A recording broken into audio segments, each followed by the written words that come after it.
There was a time in my life when I believed that love meant sacrifice, that to keep a woman, I had to bend, give in, soften my stance, even if it meant turning my back on the values I'd built my life around. But I learned something that changed everything. A man who trades his principles for affection ends up with neither. This is the story of how I lost myself trying to please a woman, and how Stoicism taught me to reclaim my power, not through control, but through unwavering integrity. Chapter 1: The Slow Drift.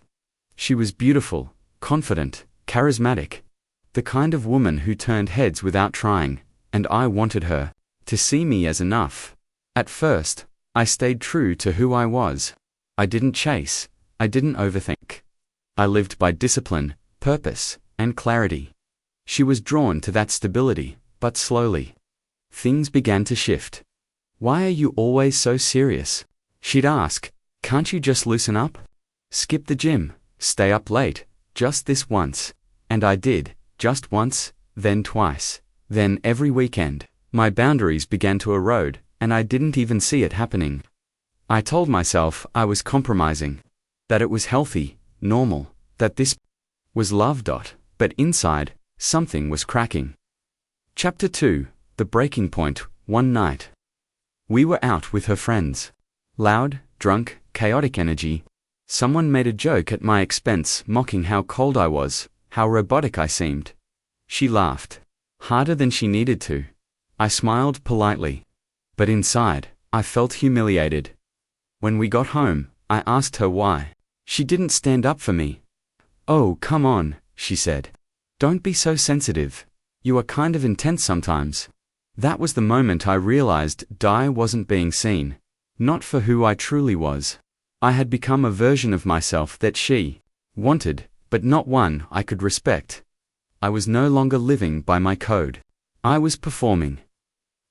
Chapter 3: Stoic Reflection. That night, I sat alone and opened Meditations by Marcus Aurelius. One line hit me like a punch. If it is not right, do not do it.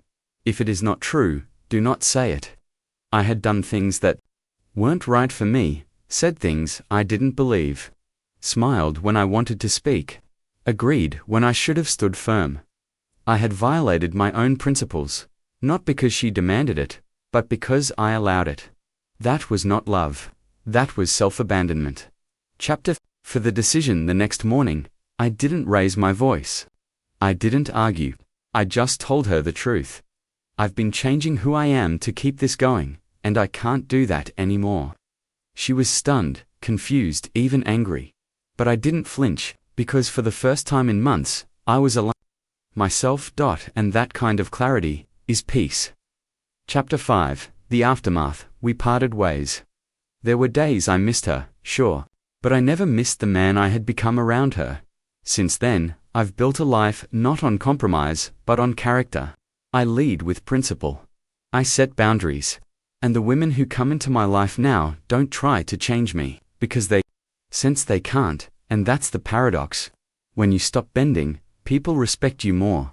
When you live by your values, the right people stay, and the wrong ones fade.